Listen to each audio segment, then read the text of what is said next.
Hello, and welcome to the Witchipedia podcast. I am Dawn Black, and today I'm going to talk to you about Hellebore. This is a gorgeous flower that many of us have in our gardens. It has many unique properties, including just a really interesting look, and in many cases, the ability to grow in places where other flowers just simply don't want to grow. It also blooms when many other flowers are not up to it.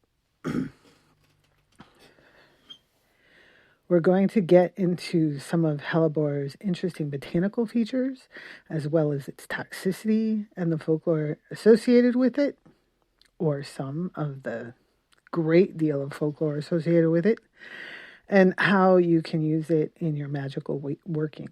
If you are interested in learning more, there is an article at the Witchipedia website, wikipedia.com/book-of-shadows/herblore/hellebore. I'll put a link in the description. Or you can just use the search feature on the site. I just recently updated the article with some new information due to a question I got from a reader, Brouhaha. I do love getting questions, so do feel free to ask. And I do respond to all of the comments and questions I get on the website, unless they're rude or I have no idea what they're talking about.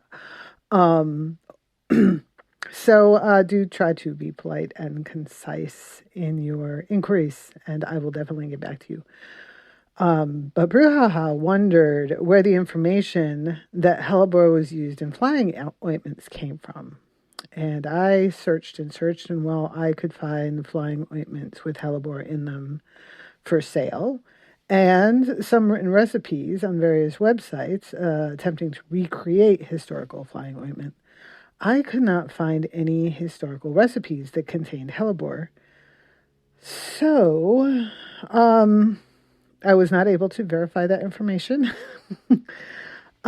This has, by the way, led to a flying ointment rabbit hole that I am sure will result in something interesting here soon, so stay tuned for that. But first, let's just get into Hellebore. Get ready to combine some science with magic, because you are listening to a botany geek who knows just enough to be dangerous. So Hellebore. The Hellebore is just a common name that can apply to many different plants from the Helleborus genus. There's about 20. They are all native to Europe and Asia. They are members of the buttercup family, Ranunculaceae. All members of the buttercup family are toxic, and I will get into more of that later.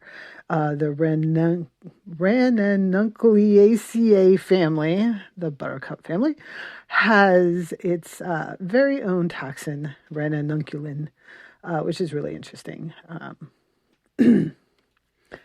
And all members of the buttercup family, when I was studying field botany, when I took in college, I found the buttercup family and the rose family really hard to distinguish from their flowers. But there are some tricks, or well, at least at first I did. Obviously, I learned. But they do have very similar looking flowers. And if you're familiar with Linnaean classification, a lot of the classification of plants is based on their flowers. A lot of your defining features are going to be found in the flowers first. But there is a big difference in chemical composition, and they just superficially look similar if you know how to look close, and I'll get into that in a minute. The chemical composition is very different because roses, those in the Rosaceae family, are almost all edible. In fact, I can't think of any that aren't edible. They're not all tasty, mind. But And the ones in the Reninuculaceae family are all toxic to a certain degree. However, the Reninuculaceae, the toxin tastes horrible. It can burn your mouth. It is really irritating to mucous membranes. So, poisoning by these plants is actually extremely rare. So I wouldn't worry too much about it. Take your usual cautions about where you plant. In my yard, I plant all the edible stuff in the back where the animals and the kids play, and all the poisonous stuff goes out front for, I guess, the company and neighbors to see. Because and that's kind of my nod to safety there. But for the most part, this is not going to be something that you are going to have to worry about too much. But of course, if you are worried that someone has gotten poisoned by your hellebores, 1-800-222-1222, yes, is your poison control hotline. Hellebore grow in shady places where many other plants would struggle. They are hardy in USDA zones 5A to 8B. They don't mind some cold. Some of them are drought. Some of them are drought tolerant. Some of them are more or less cold tolerant. But for the most part, this group of this genus enjoys sort of woodland type environments, dappled shade, kind of a loamy soil like leaf litter would provide. But one of the most interesting aspects of this plant is that their bloom time. They often bloom in the winter. That's why one of the they are also called, some of the species are called the Christmas rose or the Lenten rose because of their bloom time. The defining features, some of the defining flower features of this plant is that they have 5 sepals that resemble petals. Now, sepals are they're like an adaptive leaf structure that covers over the petals of the flower bud when it's closed. And generally, when the flower bud opens, the sepals would peel back or sometimes even fall off, and then the flowers take the whole show. Whereas with the hellebores, the sepals are the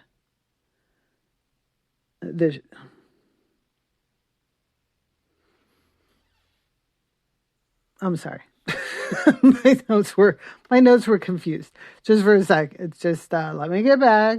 With hellebores, the sepals are the show. They are where your color is going to be. The petals, however, are adapted into these itty bitty little cups called nectaries. And they're going to be at the base of the sepals, right where the filaments of the pistils attach, right for the filaments of the stamen attach to the base of the flower. You're going to see little oval shaped cups all around. And there might be 7 or 12 of those. And those are the actual petals. The petals, but you might not see them because those petals will actually, once they've done their job, once the flower has been fertilized, and they are nectaries, they hold nectar in these little cups. Once the flower has been fertilized, the petals will actually fall off, but the sepals will stay there, which actually gives this flower a very long bloom time. So you may not actually see the petals there. But those petals, that are formed into these. I mean, it almost looks like they were origamied into these little nectaries. The pollinators have to kind of dig for them, and that makes it so they have to kind of just make a giant mess with all the pollen all over the flower for pollination purposes.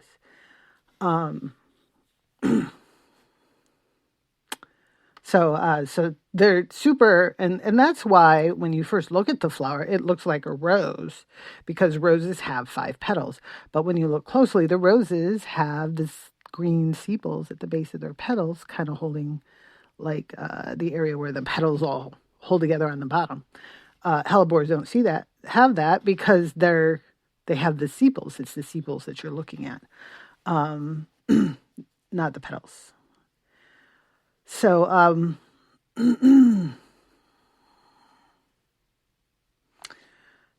so those are just some interesting features about the plant itself. It does grow from a rhizome as well, if any of that means anything.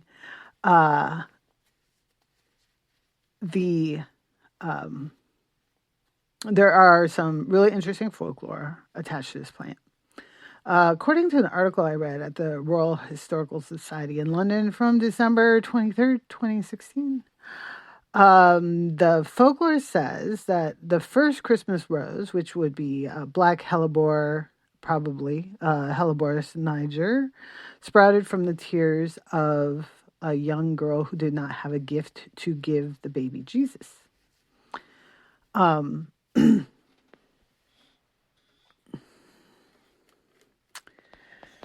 Throughout, there's lots of stories associated with Hellebore throughout history. And we do see it pop up quite a lot throughout the written record of alchemists and physicians historically. Another story about Hellebore is about the Greek physician Melampus, who cured the Dionysus inspired, or the Dionysus inspired, I apologize. Proteus, the king of Argos, his daughters were cursed with madness by Dionysus, and Melampus used Hellebore to cure them. Hippocrates prescribed it as a purgative. Theophrastus said it was a good sedative. There are many... there is the problem, though, with the record is we don't always know which Hellebore we're talking about. We can use clues by looking at symptoms based on their toxicity, which is really very interesting. I mentioned ranunculin, which is named after the family that the Hellebore genus is in, the buttercup family. It's a unstable glycoside, so it breaks down. So the first thing is when you break open the plant, when you crush the plant or rip the plant that's damaged, this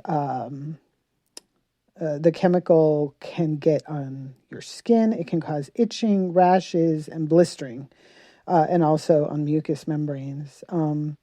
Ingested, if you actually swallow it, nausea, vomiting, dizziness, spasms, acute hepatitis, that's liver damage, jaundice turns you yellow, and paralysis. But then if you dry the plant, if the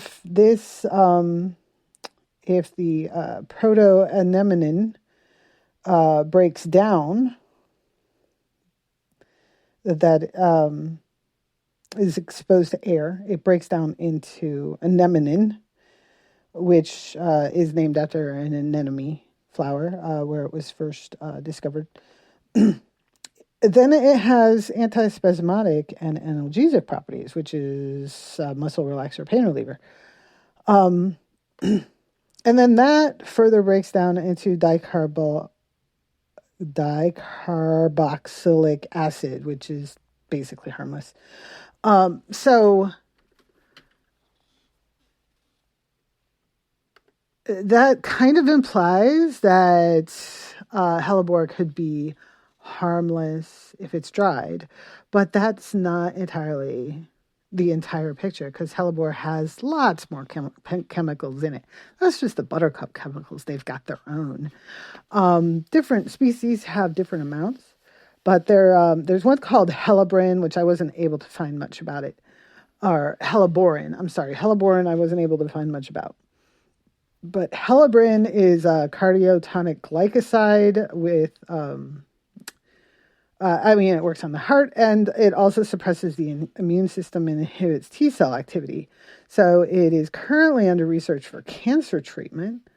And that's strongest in Helleborus odoris, Helleborus purpurescens, and Helleborus viridis. And then there's Helleborin, which is a cardiotoxin that's similar to digitalis, but they all are like they're all very similar to toad toxin. So that is all very interesting. And so these would be the chemicals that would have been in effect when Theophrastus was recommending it as a sedative, and Hippocrates was prescribing it as a purgative. But the most famous, or rather well-known use of hellebore by physicians would have been what was first, the earliest supposed is Melampus treating insanity. That is sort of the legendary use of hellebore. And it seems to have been used as a literary device throughout history to indicate insanity. So, for example, I found an example in Letters on Demonology and Witchcraft by Walter Scott from 1830. And he writes this quote, "A number of unfortunate wretches were brought before judgment, fitter, according to the civilian's opinion, for a course of hellebore than for the stake," to imply, they need to be treated for their insanity, not burned at the stake. And then all the way back in the 170s BCE, Lucian writes in his Anarchus, a discussion of physical training, which is it's a satirical play, says, "I think a state that submits to such ridiculous treatment at its own hands wants a dose of hellebore." So again, like the way that it's, they need to be treated for insanity. So that's a long history of a hellebore being used as a literary device to say, these people need to, got some craziness going on, they need to address, So that is probably, for me, as far as like, if I'm thinking about how I would bring hellebore into my magic, that would be a top point that I would be looking at. Not so much insanity in the terms of mental illness, because mental illness is understood very differently today than it was then. And of course, it would have been it would have been used for things like possession, because mental illness would have been synonymous for possession as well, in many circles. So, I look at the list of toxic effects of Hellebore. I don't see how it's going to help anybody with mental illness feel better. But um, in a magical sense, and also like a purgative. If they were trying to get out a possession, a demon, a purgative, it makes you vomit. It was also used like to get rid of worms, to vomit out and poop out the worms. So that they may have been associating this cleansing, this violent cleansing with getting out the demons or whatever. C.M. Skinner has had 1911, The Myths and Legends of Flowers, Trees, Fruits, and Plants. He says, Hellebore is a cathartic medicine. This isn't a quote. This is kind of a ad lib. That also purge houses and habitations of evil spirits from the outside. The cattle was blessed with it. And I'm wondering if there's no details here, but I'm wondering if the plant might have been used as an aspergillum dipped in blessed water of some type, holy water, and then used to sprinkle it. And if it was rubbed on an arrow, the meat from the animal killed would be especially fine. It is a cure for the soul sick. Mrs. Greaves in A Modern Herbal, 1931, says that sorcerers would scatter hellebore dust into the air around them to become invisible. I'm not sure what Mrs. Greaves' sources are there. I am really curious to read more about that, but I haven't been able to find any additional source. But if you do magic, if you're magical and you cast spells like myself, if you've ever done an invisibility spell, you know that it doesn't really make it so that people can't see you if it doesn't make you transparent. So it's definitely worth, if you feel like that is something you'd like to try, probably worth trying. I've also seen someone mention, again with no sources, that you could sprinkle it on the ground and walk over it to become as part of the spell, which is probably better because I would not want to risk inhaling the powder. Now, in more modern symbolism, Hellebore represents,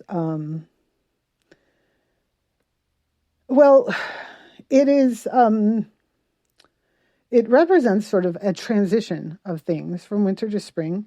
And then if you take the Christian representation of like the Christ child being born at Christmas, the idea of this new hope springing, a change of a new era. It's the beginning of a new era, a new period. And then this period of hope, and stepping away from the ideas of the past into this new. And of course, if you're looking at like your Lenten rose that blooms a little later, just as spring is just about to come, your the hope of springtime, letting go of winter. So it's definitely something you could bring in there. I have, as far as elemental and planetary correspondence, it corresponds to the element of water, and because it is cleansing, it's considered cleansing. It's a purgative. It also, the leaves and stem of the plant are quite succulent, so they're like plump and leathery. So that would give it a water association. I have seen it associated with Mars and included, I believe, Agrippa associates, uses hellebore in his Mars incense. But I personally see Saturn as the strongest influence here. Saturn deals with borders, shifts, changes from one situation to another, as well as shifts of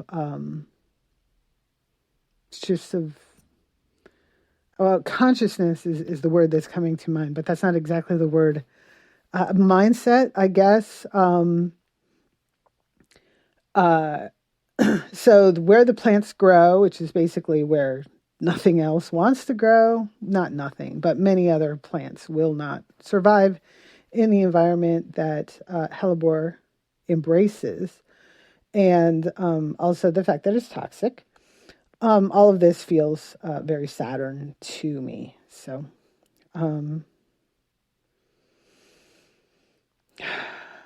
so for modern magic, I would use Hellebore to sort of embracing kind of the insanity idea without, and again, the ancient understanding of insanity is not the modern understanding of mental health issues. So we're looking at not clear thinking, not being logical, or not being, maybe even being disturbed or emotionally upset to the point where you're not thinking clearly. This may be something you might want to bring into a spell work to help you think clearly about a situation that you are just too emotionally involved in, to allow you to step back a little bit. Of course, for banishing, exorcisms,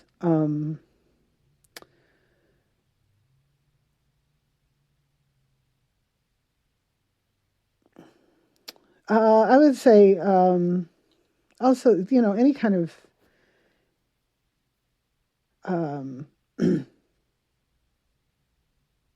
like washing away, like a banishing of illogical ideas, vices, addictions, anything that's in your head that you want to get out. That would be the thing. But still, I wouldn't ingest it. I wouldn't put it on my skin. You could do a sympathetic magic spell where you create a moon water with Hellebore and then treat a sympathetic, like wash a sympathetic object that represents, the person being treated, to wash away addictions, mental blocks, anything that's obsessions, anything that is going to that is interfering with clear thinking and moving forward.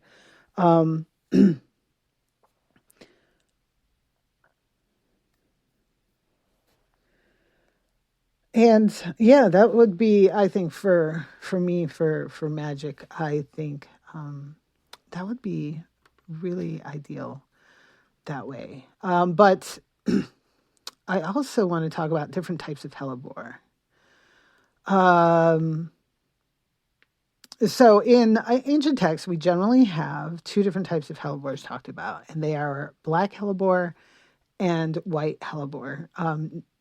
We do have a black Hellebore available to us now. It is the Christmas rose, Helleborus niger. It has white flowers that gradually turn pink. Many cultivars are available.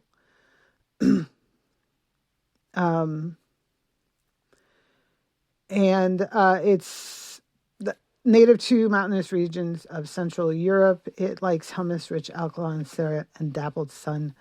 It has the ranunculin toxin, but from my reading, it doesn't seem to have as much of the Hellebore specific toxins. Many scholars believe that it is actually Helleborus orientalis, the Lenten rose, of which there are even more varieties. It is the most popular of the hellebores in the horticultural trade. It's lots of colorful cultivars. White, gray, pink, purple, nearly black ends. It also hybridizes well with many of the other hellebores. So if you're looking for purity, you wanna like look at the tags and ask questions. It is about a foot tall. It has cup-shaped flowers that hang on, stalks that come up from the base. The leaves are glossy, leathery, and evergreen. Um, and probably whether the historic record is talking about Hellebore orientalis or Hellebore niger, you probably have to look close at, again, the chemical reactions that people are talking about. There are the other Hellebore that the historic record talks about a lot is white Hellebore. Now it's sometimes called false Hellebore because it is not a Hellebore at all. A Veratrum album grows from a bulb. It's it's more like a lily. The Hellebore, as I mentioned, grows from a rhizome. It is native to Western Asia, Siberia, Turkey, and the Caucasus region. It has its very own toxin as well called protoveratrine. The symptoms of this toxin include vomiting, abdominal pain, low blood pressure, slowing of the heart rate, drowsiness, dizziness, and dilated pupils.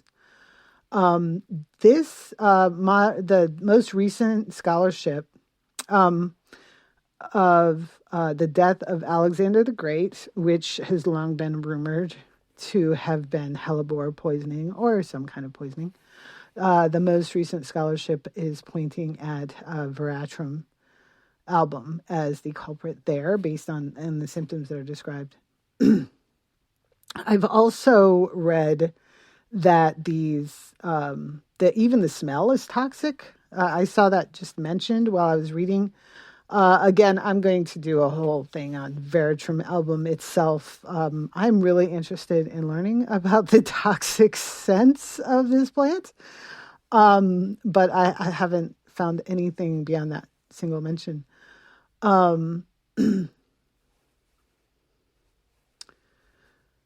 So yeah, if you're looking at your old texts, and there are a lot of old texts that mention Hellebore, I searched for a lot on sacred-texts.com.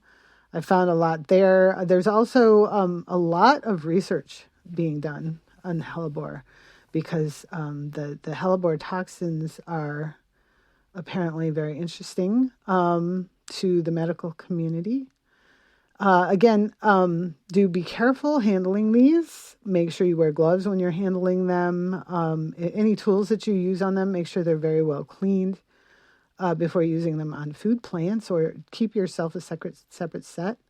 And again, the poison control number is 800-222-1222.